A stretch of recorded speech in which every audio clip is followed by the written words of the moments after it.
Buongiorno a tutti, è sempre un piacere essere qui con voi la domenica per adorare e glorificare il nostro Signore. Vorrei iniziare questa domenica condividendo con voi 2 versetti del capitolo 5 del Vangelo di Luca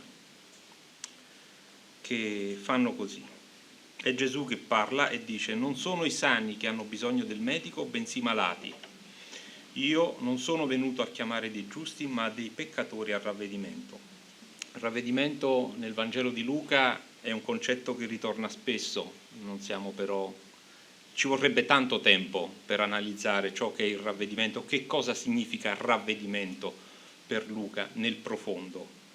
E questa frase di Gesù, mi rendo conto, è profondamente vera ed è la risposta che lui dà a coloro che lo criticano perché è andato a mangiare con i pubblicani e con i peccatori, secondo i dottori della legge, ma è una frase che spiazza perché è di una semplicità estrema, e quindi io ogni tanto ci torno spesso perché mi piace molto. Cominciamo questa domenica allora con il canto Benedetto è il nome del Signore.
Benedetto il nome del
allora sul pulpito per la predicazione. Grazie.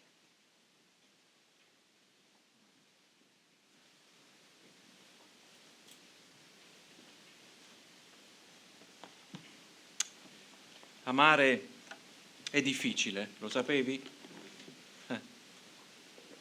È una grande sfida, amare. Questa mattina parleremo proprio di questo tema. È un tema che viene fuori dalla lettera di Paolo ai Romani e quindi fa parte un po' del percorso che stiamo facendo come comunità nell'ascolto della parola di Dio, in modo particolare il venerdì sera. Pensate, l'amore sia senza ipocrisia. Ah, che parola impegnativa. Abborrite il male e tenetevi fermamente al bene.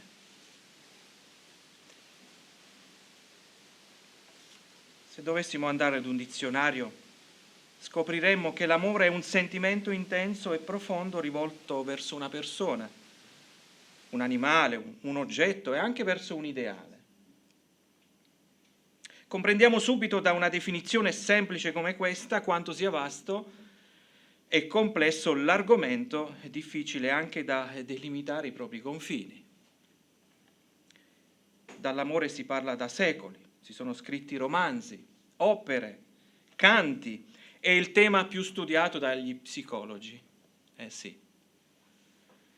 L'amore viene anche definito come il momento in cui si smette di ragionare con la testa e si inizia a ragionare con il cuore. L'amore attiva i nostri più fondamentali sentimenti, quelli che ci lasciano funzionare, piangere, ridere, disperare, ma sicuramente non si può vivere senza amore. L'amore è quel tentativo di impegnarsi a desiderare il meglio per l'altro, permettere all'altro di essere felice.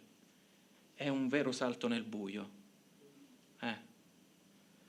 Qualcuno ha scritto che l'amore perfetto dovrebbe essere quello che tutto dona e nulla chiede in cambio.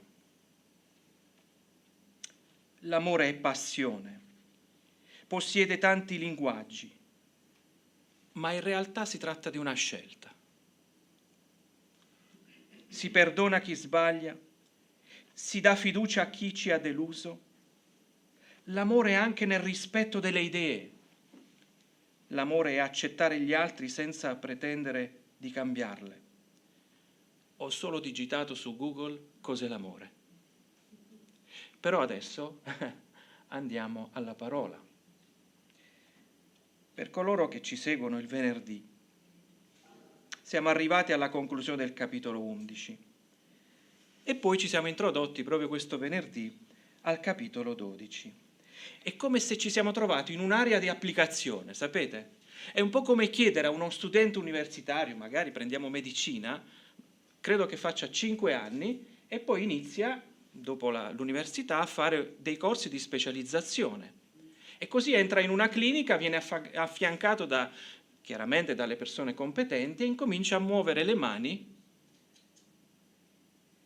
spinte dal cervello, dalla mente e da tutta quella formazione che ha ricevuto in tutti questi anni di formazione. Come gestirà tutta quella conoscenza? Da chi sarà aiutato per affrontare il nuovo percorso che lo farà diventare chirurgo, pediatra, ortopedico, neurologo? Questa mattina avremo un invito all'azione. Dopo aver affrontato tanti temi che ci hanno aiutato a comprendere come avere una relazione con Dio e come gestire le nostre relazioni.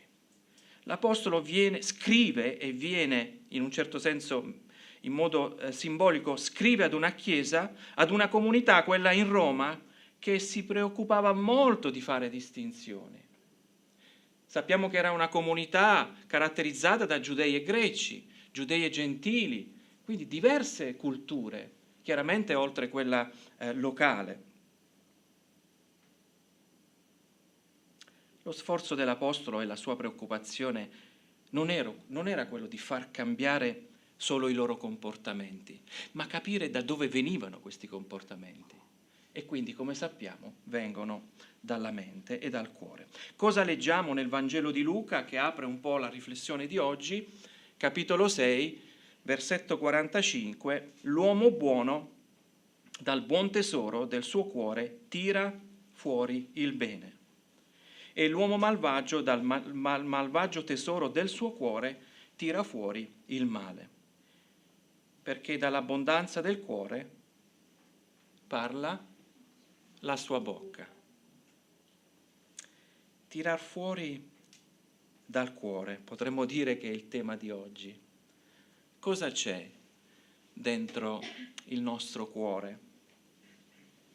Il comportamento corretto prevede un pensiero corretto. Cosa penso di me o di qualcuno che è intorno a me?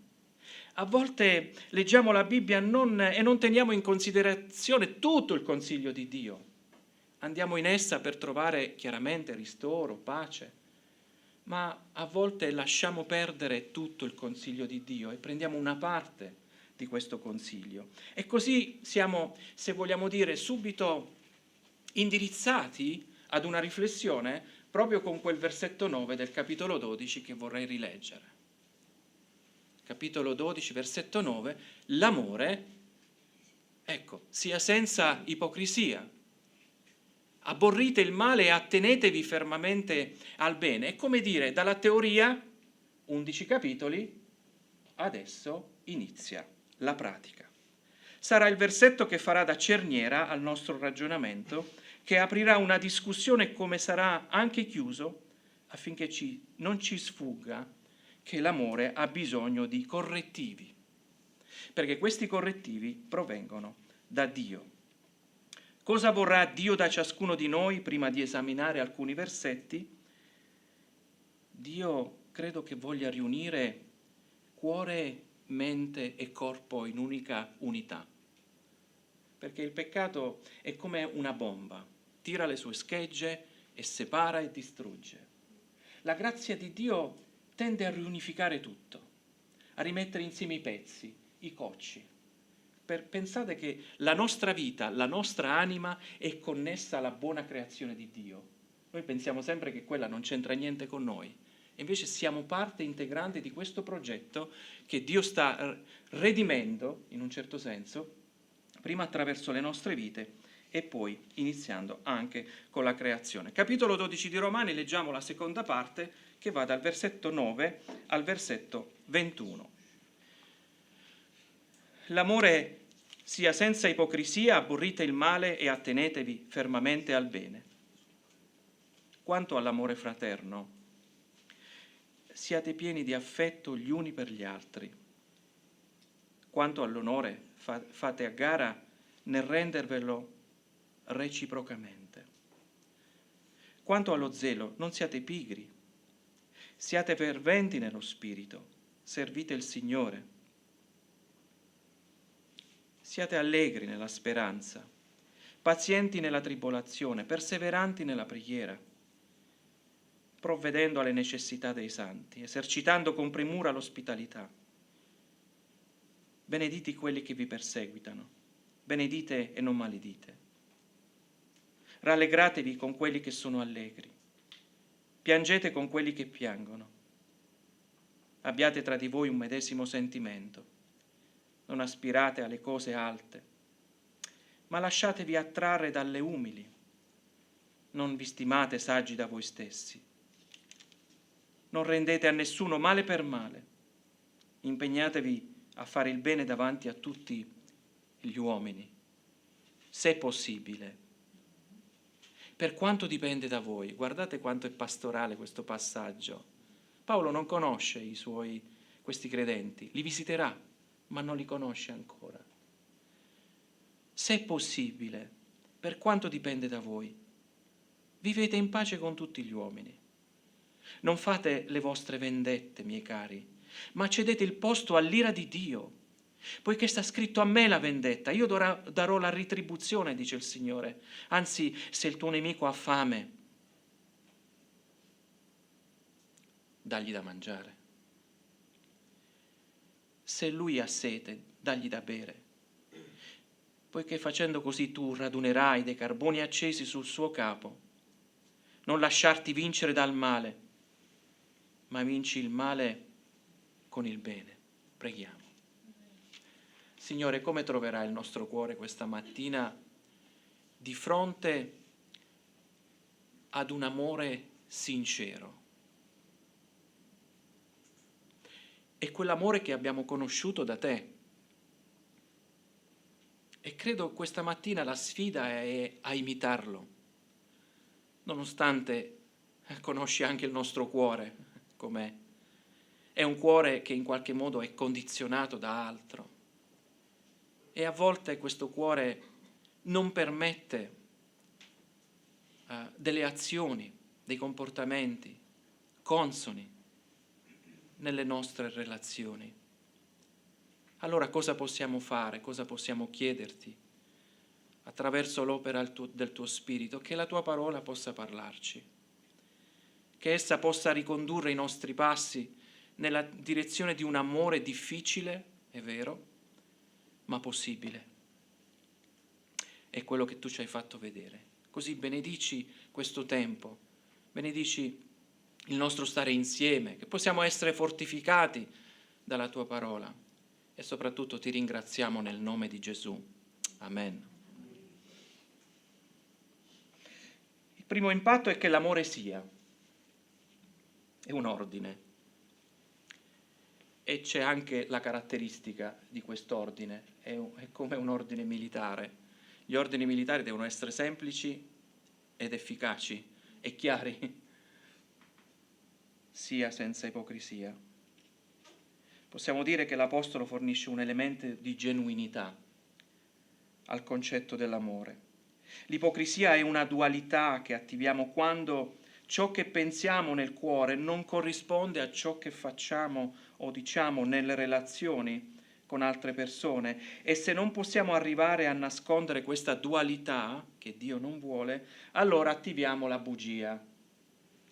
Quindi c'è prima l'ipocrisia, c'è questo dualismo. E quando non riusciamo a reggere questo dualismo tra dentro e fuori, siamo costretti, piano B, ad attivare la bugia.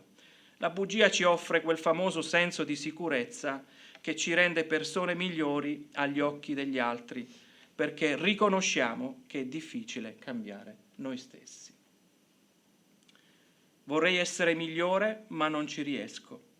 Cado facilmente negli stessi errori, attivando anche in un modo non programmato la bugia.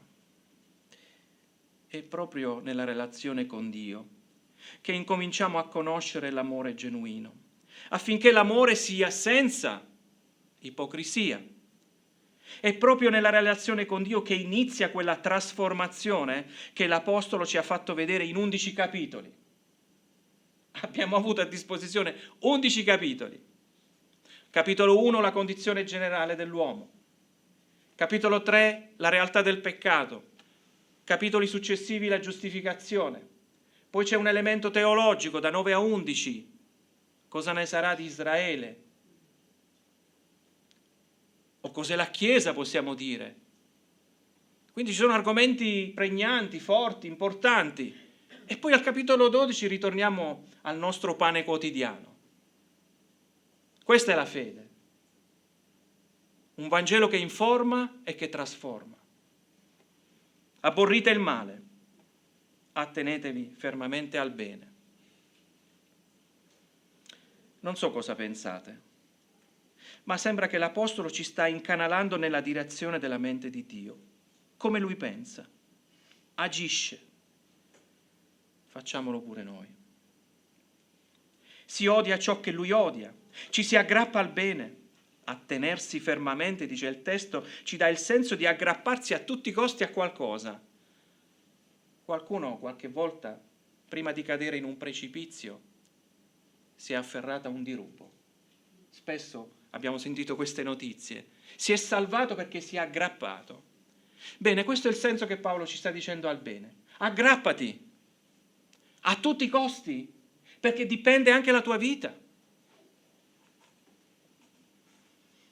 In un versetto tre indicazioni importanti: senza ipocrisia, odiare ciò che è male, afferrarsi al bene. Perché è importante amare con queste coordinate? Perché rischiamo di amare in modo sbagliato. Se la nostra visione del bene e del male è distorta, piuttosto che nel nostro cuore ci sia ipocrisia, quali caratteristiche ha quella relazione in famiglia o nella Chiesa? Cosa offro alla persona che amo? Solo una gioia emotiva?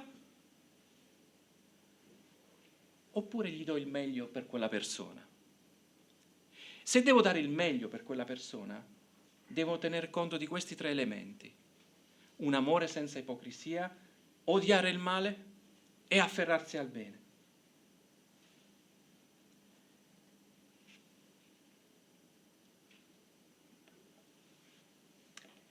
Il vero amore sarà amare in una certa quantità di bontà ed essere nello stesso tempo anche duri in tutto ciò che è male, che bisogna far lasciare o lasciare. È un lavoro su noi stessi, perché il comandamento del Signore ci indirizza ad amare il prossimo come noi stessi. Quali sono le paure? Perché noi viviamo anche di paure. Quali sono le paure che ci impediscono di non utilizzare la sincerità che coniuga odio per il male e promuove il bene secondo Dio per la persona che amiamo? È quella di perdere la persona amata. Noi abbiamo delle paure. Perdere la persona amata. E quindi si attivano una serie di strategie per non far incrinare quell'affetto che diventa un affetto egoistico, che ha paura di fare ciò che è giusto nei canoni della parola di Dio. L'amore senza ipocrisia tiene conto del perdere, forse per un momento, quella persona, però gli ho detto la verità, io la perdo, perché in qualche modo quello che ascolta non piace. È questo tentativo di perdere la persona per poi recuperarla, perché valorizza quello che in qualche modo hai fatto, hai detto. Versetto 10. Quanto all'amore fraterno, sì, siate pieni di affetto gli uni per gli altri. Quanto all'onore, fate a gara nel rendervelo reciprocamente. Mi sono chiesto, ma l'amore che aspetto ha? Possiamo definirlo in qualche modo? Ha un identikit? Che somiglianza ha l'amore?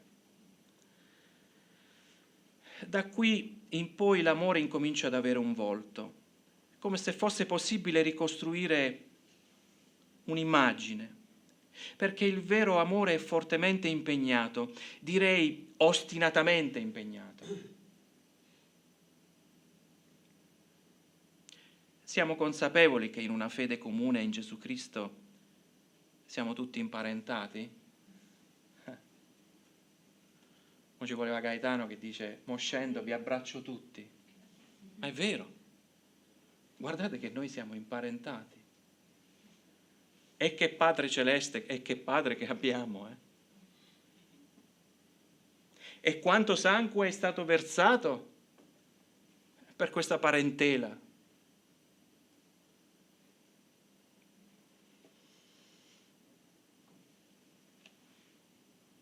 Non sempre tutto è come voglio o come ci aspettiamo.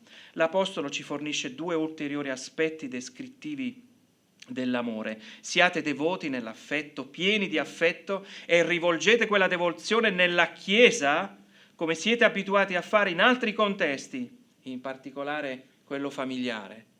E così l'amore non solo ricostruisce qua, non solo ricostruisce quello che viviamo qui, ma l'amore è fondante per ogni tipo di relazione. È quella spinta di andare verso gli altri, anzi considerarli anche migliori di noi, e questo è difficile da praticare, ci viene facile con alcuni, altri un po' meno. Lo dico anche per me, non è che sto facendo una lezione per voi, Io mi sto interrogando sul senso dell'amore. Quanta ipocrisia c'è dentro questa affermazione: non fate nulla per spirito di parte o per vanagloria. Leggiamolo, Filippesi 2, versetti 3 e 4. Non fate nulla per spirito di parte o per vanagloria, ma ciascuno con umiltà stimi gli altri superiori a se stesso, cercando ciascuno non il proprio interesse, ma quello degli altri. C'è proprio questa dualità. La dualità bussa sempre alla porta del nostro cuore, affinché non si veda fuori tutto quello che c'è dentro, le nostre tempeste, la nostra rabbia, la nostra difficoltà ad amare. Fate a gara. Significa partite per primi. Chi in una gara partirebbe per ultimo? A meno che non ti si spegne il motore. Parlando con Mario, devi parlare di Formula 1, quindi si spegne il motore. Però in una gara, speriamo che non succeda oggi, dice qualcun altro, vedi che sono attenti almeno. Ecco, quindi sicuramente ci sarà un programma alternativo nel pomeriggio. Benvenuto pure quello. Però fate a gara, partite per primi. Andate verso il prossimo. E sai che vi dico? Starete pure meglio con voi stessi. Sia il cristianesimo e sia l'ebraismo, ecco, qui ci sono punti di connessione. Esaltano il concetto che l'uomo e quindi la donna sono stati creati come? A immagine e somiglianza di chi? Di Dio. E questo è un punto, è un vantaggio. Però spesso ce ne dimentichiamo. Progettati per assomigliare a Dio in tanti aspetti. Ogni persona è infinitamente preziosa perché porta quell'immagine di Dio che, se è distorta da aspetti che dovremmo superare. L'onore è anche ascolto. Dietro una rabbia ci sono delle ingiustizie. A volte, quando ci avviciniamo agli altri, dobbiamo dire: ma questa o questo da dove se ne viene? E spesso ci sono delle cose dietro. Ci sono delle ingiustizie, delle incomprensioni. Dietro una collera cosa si nasconde? Forse un ascolto sarebbe già sufficiente per dare onore. Forse una ulteriore premura farebbe crollare anche quelle barriere che si alzano nelle nostre relazioni, anche ecclesiali chiaramente. Guardare quel fratello o sorella come farebbe Gesù, per esempio. L'onore degli altri non significa però schiacciare il nostro. Infatti Paolo ci dà subito un metro di misura. Romani 12, versetti 3. Per la grazia che mi è stata concessa, dico quindi a ciascuno di voi che non abbia di sé un concetto più alto di quello che deve avere, ma abbia di sé un concetto sobrio, secondo la misura di fede che Dio ha assegnata a ciascuno. Si ama non in modo strumentale, opportunistico o egoista, ma si ama in un modo nuovo e rinnovato. Con la pigrizia come siamo messi? Io ne ho abbastanza, soprattutto in questo periodo post-Covid che un po' ci allontana dalle relazioni. E cosa possiamo fare? Possiamo dire che il volto di questo amore adesso ci fornisce qualche altro elemento di identificazione. Versetti 11 e 12. Quanto allo zelo, non siate pigri, siate ferventi nello spirito, servite il Signore, siate allegri nella speranza, pazienti nella tribolazione, perseveranti nella preghiera. Mi sono chiesto perché l'Apostolo colloca dei principi che riguardano la nostra relazione con Dio: lo zelo, evitare la pigrizia, servire il Signore, allegrezza nella speranza, la pazienza nelle difficoltà, infine la perseveranza nella preghiera, per ricordarli nella relazione con il prossimo e quindi con la Chiesa. Perché Paolo adesso coniuga o connette la relazione con Dio con tutto quello che sta dicendo intorno che riguarda le nostre relazioni. Sta solo dicendo prendi tutte le risorse spirituali per gestire le tue relazioni. Eh sì, quelle sono le più difficili. Vai da Lui, come è scritto qua, e avrai le risorse e le energie per affrontare tante relazioni, non dico tutte, però sicuramente avvicinarci agli altri con un tocco, con qualcosa che in qualche modo è favorevole. Quindi l'equazione è, in base a come vivo la relazione con Dio, posso gestire anche quella col mio prossimo. D'altronde i primi 2 comandamenti come sono? Non sono forse così? Ce n'è uno verso l'alto e uno verso le persone che sono prossime.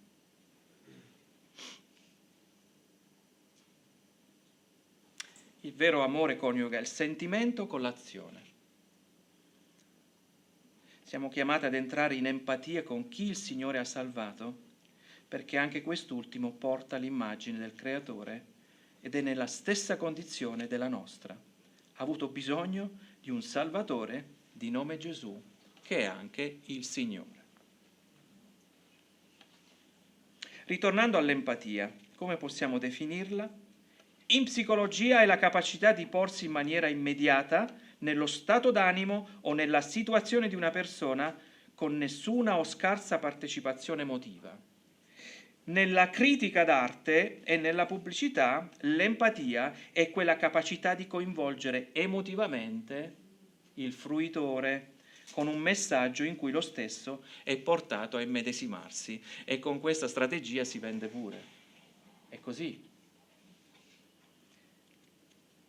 Vediamo cosa dice la parola in Romani 12, 13 a 15.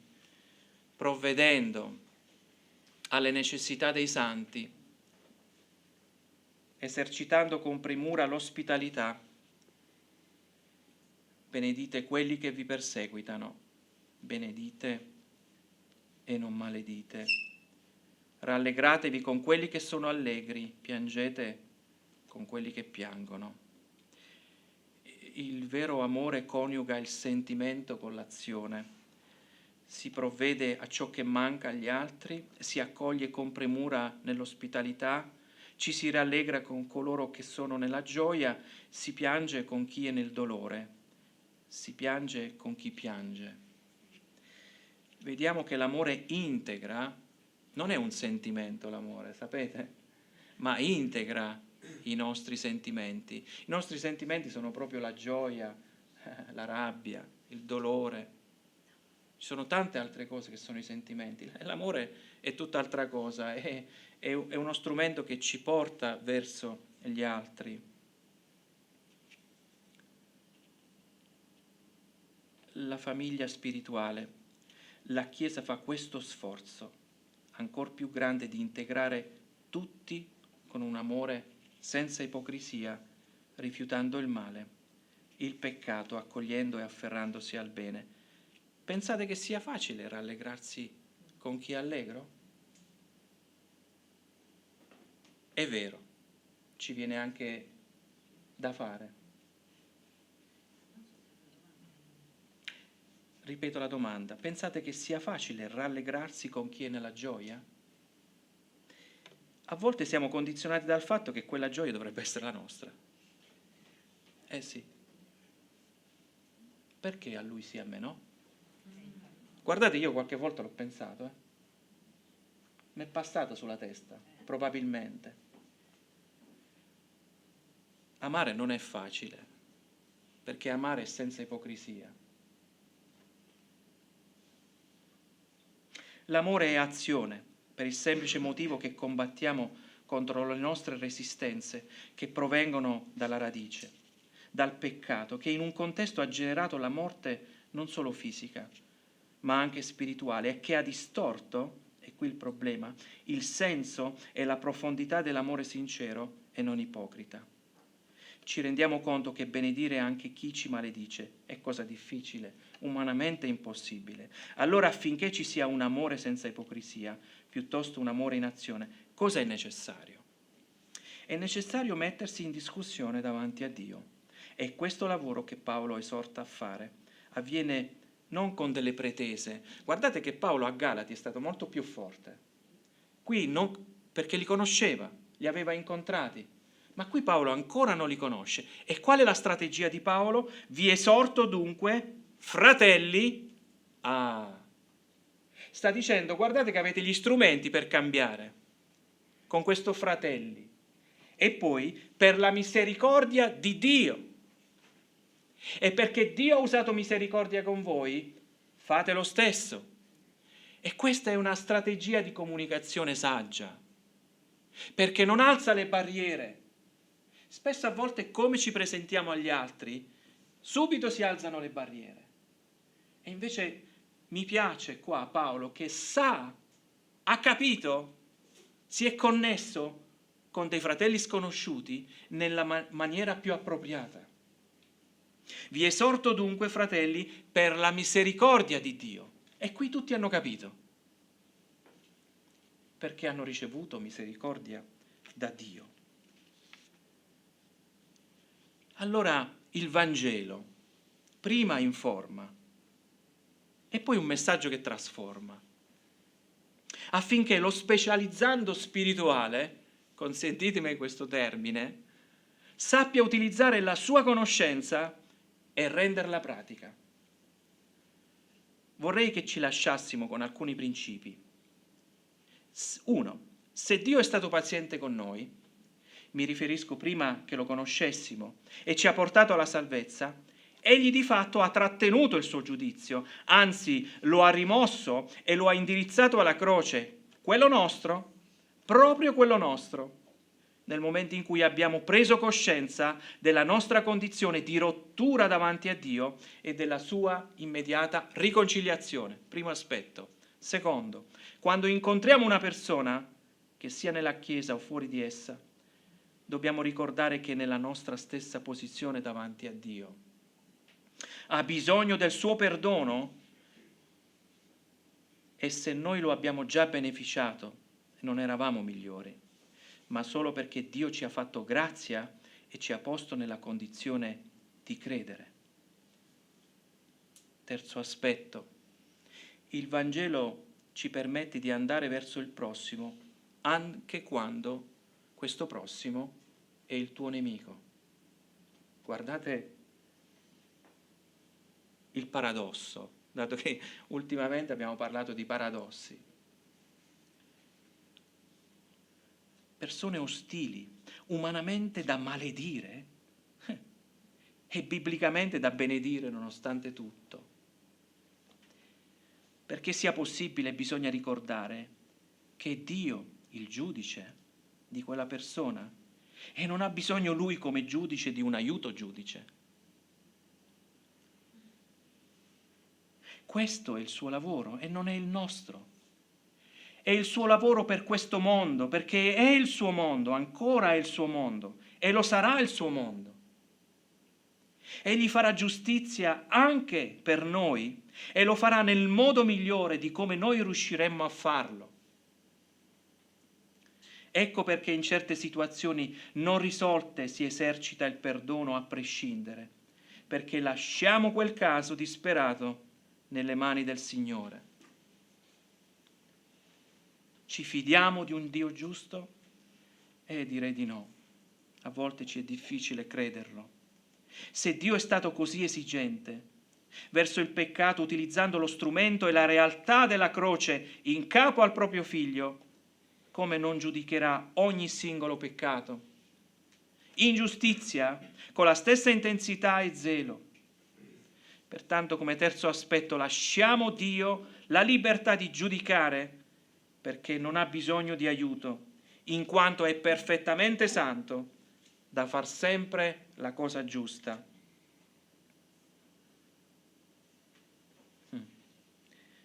Dirà Paolo, rileggendo Romani 12:1, Vi esorto dunque, fratelli, per la misericordia di Dio, e ne abbiamo parlato, a presentare i vostri corpi in sacrificio vivente, santo, gradito a Dio.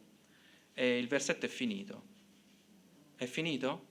No, rimettiamolo. Cosa c'è scritto? Questo è? Caspita!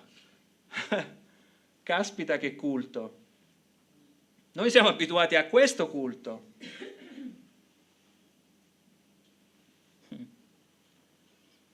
Questo è il vostro culto spirituale. È un culto diverso questo. È un culto del sacrificio, dell'impegno, odiare il male, aggrapparsi al bene. Cos'è il prossimo? Non è necessario un contesto che ci porta dei vantaggi, ecco qua. Anzi, è un contesto di lavoro e di sacrifici. Si entra in questa relazione col Vangelo perché solo i suoi parametri ci lasciano rimanere e non uscire da quella relazione. In alcuni casi, perché si ha bisogno del prossimo? Sapete che esiste anche un amore malato? O un amore disfunzionale? Avviene quando abbiamo bisogno di amare per salvarci e giustificarci. Sì, ci dobbiamo salvare e ci dobbiamo giustificare. Si scopre in consulenza che la codipendenza dagli altri serve per farci sentire preziosi. Se non ti senti accettato da Cristo, dovrai andare da altri per esserlo. In questo modo accogliamo ogni forma di maltrattamento che ci rende degni davanti a Dio. Questo non è amore, è altro. La persona maltrattata non ama chi abusa, ma ama l'amore.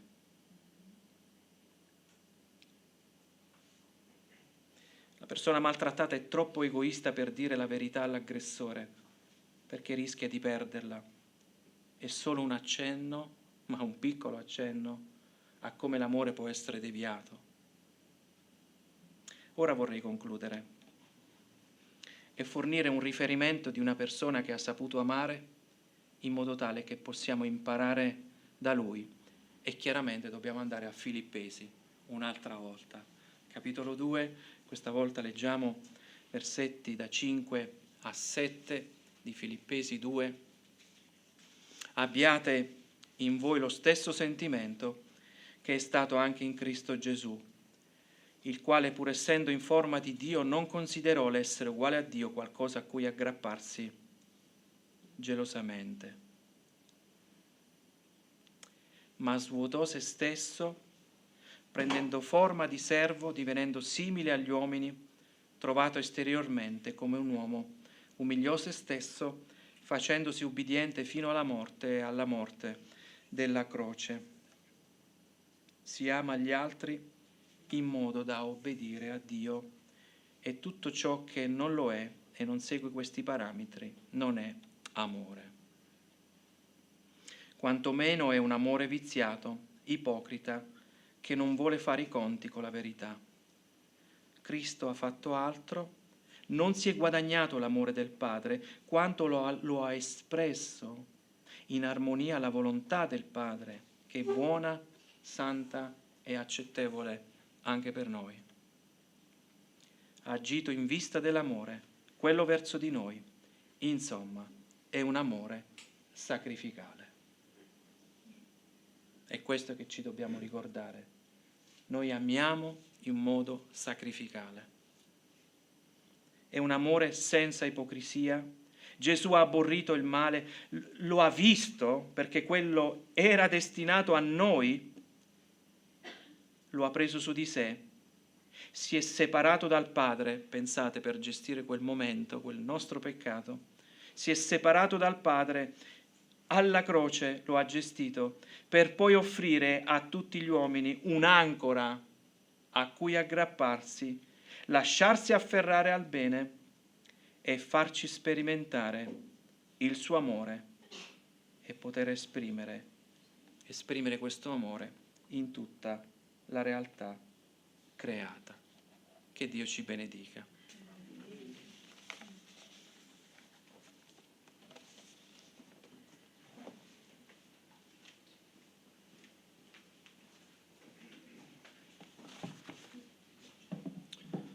Grazie Riccardo, grazie a te, ma grazie a Dio che oggi ci ha voluto lanciare questa sfida, la sfida dell'amore senza ipocrisia. Preghiamo. Padre Santo, benedetto, misericordioso e onnipotente, tu hai donato quanto di più prezioso avevi, il tuo Figlio Gesù Cristo, perché fatti a tua immagine e somiglianza potessimo ritornare a te, liberi dal vincolo del peccato e dalle catene della morte.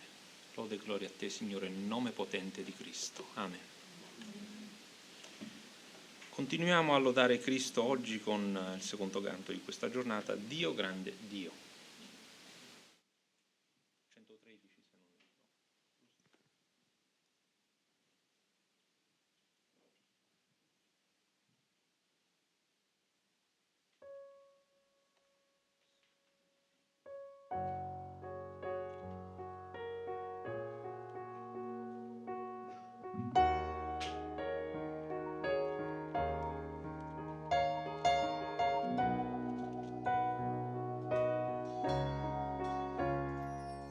Glorioso Re dei Re, vestito di maestà, la terra gioirà, la terra gioirà. C'è luce intorno al Re, la voce sua si udrà, il male tremerà, il male tremerà. Dio grande Dio, canta che Dio grande Dio, e si vedrà che grande Dio è il nostro Dio.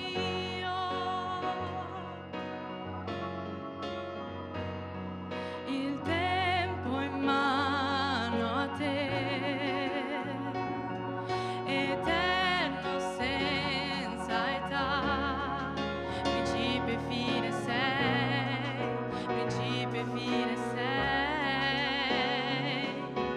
Padre, Figlio e Spirito, sovrana Trinità, il leone e l'agnello, il leone e l'agnello. Dio grande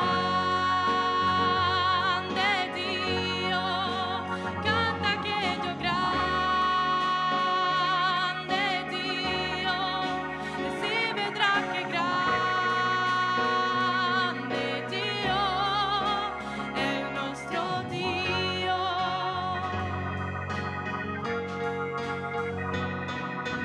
Tutto sei per me, tu sei degno di lode, il mio cuore canta a te, sei grande.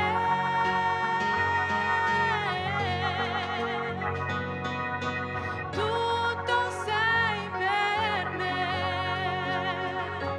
tu sei degno di lode, il mio cuore canta a te, sei grande. Dio grande Dio, canta che Dio grande Dio, e si vedrà che grande Dio è il nostro Dio. Dio grande Dio, canta che Dio grande Dio, e si vedrà che